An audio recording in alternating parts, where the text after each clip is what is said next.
नमस्कार, जनमत हरियाणा देख रहे हैं आप। मैं हूं रोहतक से दिनेश कौशिक। चुनाव का माहौल है, चुनाव की ही बात करेंगे। हर कोई प्रत्याशी जिनको टिकट मिला है वो अपने तरीके से चुनाव प्रचार कर रहा है। हालांकि बीजेपी की बात की जाए तो बीजेपी ने अपने प्रदेश में 10 के 10 प्रत्याशी चुनाव मैदान में उतार दिए हैं। सभी प्रत्याशी अपने अपने तरीके से चुनाव प्रचार कर रहे हैं।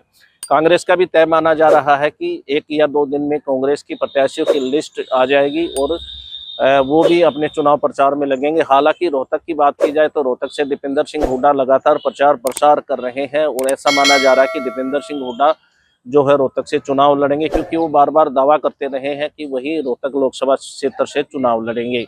तो इसमें जो मुकाबला है वो काफी कांटे का यहाँ पर नजर आ रहा है। लेकिन इन दो दलों के अलावा और भी कोई राजनीतिक दल है जो कि चुनाव मैदान में उतरना चाहता है, क्योंकि ये राजनीतिक दलों की मजबूरी है कि वो चुनाव मैदान में उतरे। अगर कोई भी राजनीतिक दल अपने प्रत्याशी नहीं उतारता है तो एक जो मैसेज है लोगों में, वो मैसेज ये जाएगा कि ये पार्टियां है चुनाव नहीं लड़ना चाहती और ये मैदान छोड़कर भाग रही हैं। ऐसे में सभी राजनीतिक दलों पर, जो मुख्य राजनीतिक दल है, उनकी मजबूरी है कि वो अपने प्रत्याशी मैदान में उतारे। हम बात करेंगे जेजेपी की। जेजेपी की भी मजबूरी है। जब से बीजेपी से अलग हुई है तो उन्होंने अपने प्रत्याशी जो है चुनाव मैदान में उतारने का दावा किया जा रहा है। तो वहीं हम आज मुख्य बात करेंगे इनेलो की।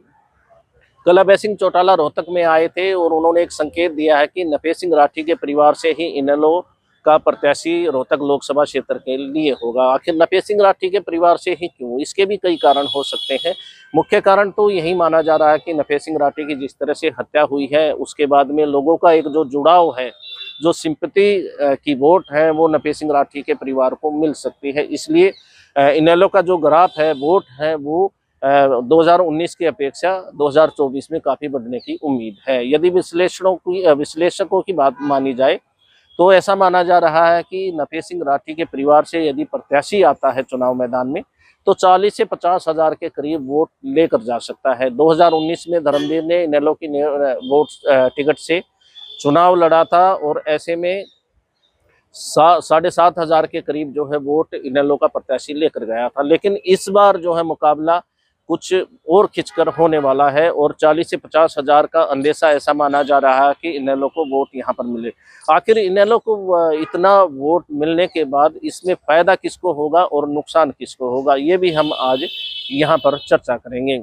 सबसे पहले फायदे की बात की जाए तो ऐसा माना जा रहा है कि फायदा इससे बीजेपी को ही होगा, क्योंकि रोहतक लोकसभा में 6.5 लाख के करीब, 6 से 6.5 लाख के करीब जो है जाट वोट है, जो काफी बड़ा जाट वोट बैंक माना जा रहा है। वो कांग्रेस के खाते में 2019 में भी गया था और इस बार भी माना जा रहा है कि वो कांग्रेस के खाते में जा सकता है। लेकिन यदि नफे सिंह राठी के परिवार से या उनका बेटा चुनाव मैदान में आता है तो जो जाटों की वोट का जो बड़ा हिस्सा है वो इनेलो में कन्वर्ट हो सकता है। इसके अलावा जो जेजेपी का जो जाट वोट है, जो 2019 में इनेलो से रूट कर जेजेपी में शामिल हुआ था, वो भी अब इनेलो में आने के लिए तैयार हो रहा है। कल ही की बात की जाए तो आजाद अतनी हैं, जो कि गौड़ संस्था के पूर्व प्रधान भी रहे हैं, उन्होंने अपने सैकड़ों समर्थकों के साथ इनेलो कल ज्वाइन की थी। अभय सिंह चौटाला के नेतृत्व में उनके प्रदेश अध्यक्ष माजरा भी आए हुए थे, उनके नेतृत्व में जो है उन्होंने इनेलो ज्वाइन की थी। तो धीरे धीरे जो घर वापसी है वो इनेलो की होती दिखाई दे रही है।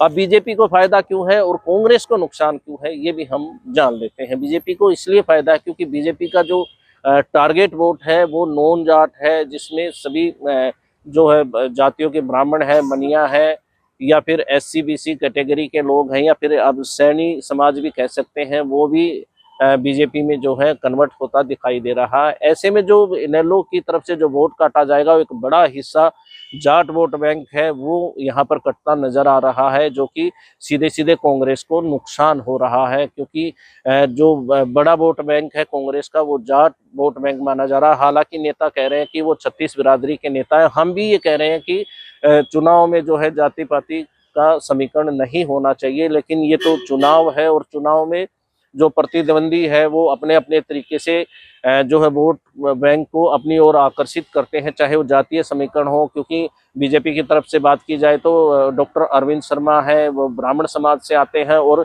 रोहतक में जो है 2 से सवा 2 लाख वोट वो है ब्राह्मण समाज की रही हैं रोहतक लोकसभा की बात की जाए तो, और 6 से 6.5 लाख वोट है वो जाट समाज की है। वो अलग अलग हिस्सा है वो बढ़ चुका है। यदि 2019 में जो अरविंद शर्मा की जो है चुनाव जीतने के पीछे ब्राह्मण समाज ज्यादा सक्रिय था, क्योंकि ब्राह्मण होने के नाते अरविंद शर्मा काफी बड़ा हिस्सा वोटों का ब्राह्मणों का लेकर गए हैं। लेकिन 2019 से पहले जो ब्राह्मण समाज था या इनके अलावा जो SC या BC समाज था वो कांग्रेस को ही वोट देता रहा है। तो ऐसे में बीजेपी में वो कन्वर्ट हो गया था, इसलिए अरविंद शर्मा वहां से उन्होंने जीत हासिल की थी। अब जो है 2024 में अब जो वोट बैंक है वो भी इस जातीय समीकरण के हिसाब से अलग अलग प्रकार से देखा जा रहा है। लेकिन खास तौर पर इनेलो की पर जो है निगाह रहेगी पार्टियों की, क्योंकि बीजेपी भी खास तौर पर इनेलो पर निगाह इसलिए रखे हुए हैं कि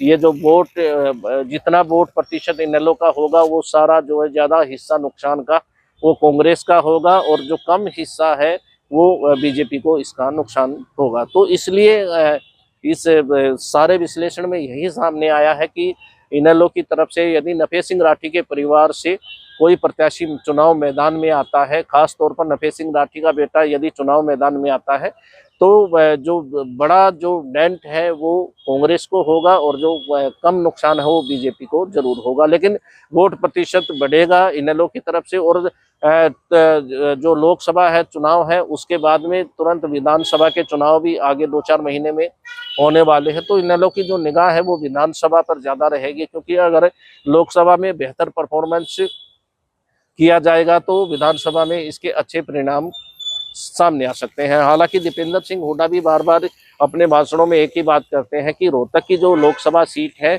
वो कांग्रेस के लिए जीतना बेहद जरूरी है, क्योंकि अगर रोहतक लोकसभा सीट जीत जाते हैं तो विधानसभा में कांग्रेस पार्टी को आसानी होगी। खास तौर पर जो ये इलाका है रोहतक लोकसभा का 9 सीटें यहाँ पर विधानसभा की हैं, और इन 9 की 9 सीटों पर काफी बड़ा असर देखने को मिल सकता है। तो कहीं ना कहीं इनेलो पार्टी में ज्यादा, इनेलो के प्रत्याशी को ज्यादा वोट मिलती है तो इसका सीधा सीधा नुकसान कांग्रेस को होगा और कम नुकसान जो है वो बीजेपी को होगा।